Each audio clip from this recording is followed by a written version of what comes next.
పెద్ద lucky draw తీసుకొని వస్తాం మన day 17 18 of my 1 lakh earning challenge Wednesday. So పీఠం కాడ ఇంకెక్కువ అలంకరణ చేస్తాం, మంచిగా పూలదండ వేసి పీఠం మొత్తం కూడా పూలతో నింపుతాం. ఇంట్లో పూజ అయిపోయినాక షాప్ కి వచ్చేసిన ఇక ఈ footwear business are cloth business లో రిస్క్ థింగ్ ఏంటంటే మోడల్స్ ఎప్పుడు కూడా చేంజ్ అవుతూనే ఉంటాయి. సో ఓల్డ్ మోడల్స్ కొద్దిగా పెండింగ్ పడతాయి. అందుకే నేను ఫస్ట్ ట్రయల్ లాగా లిమిటెడ్ స్టాక్ తీసుకొని వస్తా, అవి సేల్ అవుతానే మళ్ళీ స్టాక్ ఆర్డర్ పెడతా. నేను నా 1 లాక్ ఎర్నింగ్ ఛాలెంజ్ ని ఫాస్ట్ గా రీచ్ అవ్వచ్చు. నేను కూడా మార్కెట్ ప్రైస్ కి సేల్ చేస్తే వాళ్ళు ఎలా అంటే ఇప్పుడు 100 కి వచ్చింది 250 to 300 కి సేల్ చేస్తారు, బట్ నేను 150 కే సేల్ చేస్తా. సో ప్రాఫిట్ తక్కువ ఉంటది. అందుకే నాకు గోల్ అమౌంట్ రీచ్ కావాలి అంటే కొద్దిగా టైం పడుతుంది.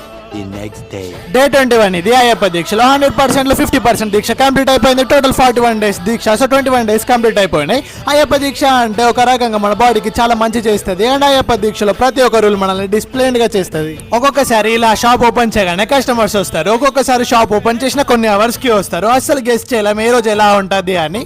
భిక్ష టైం అయింది, సో టెంపుల్ కి వచ్చి భిక్ష చేస్తున్నాం. ఇక ఒక సండేస్ లోనే గెస్ట్ చేయొచ్చు అంతే, బట్ ఆ సండేస్ లో కూడా కొన్ని సండేస్ చాలా తక్కువ ఉంటుంది సేల్స్ అయితే. 5K ఫాలోవర్స్ చేయండి, ఒక పెద్ద లక్కీ డ్రా తీసుకొని వస్తాం మన షాప్ లో. జనవరి 20 రోజు స్టార్ట్ చేద్దాం అనుకుంటున్న 5K ఫాలోవర్స్ కంప్లీట్ అయితే షాప్ క్లోజ్ చేసి ఇంటికి వచ్చి పీఠం కాడ పూజ కంప్లీట్ చేసుకున్నాం. సో ప్లీజ్ సోములు పేజ్ కి ఫాలో కొట్టి షాప్ కి విజిట్ కొట్టి నా 1 లాక్ ఎర్నింగ్ ఛాలెంజ్ కి సపోర్ట్ చేయండి.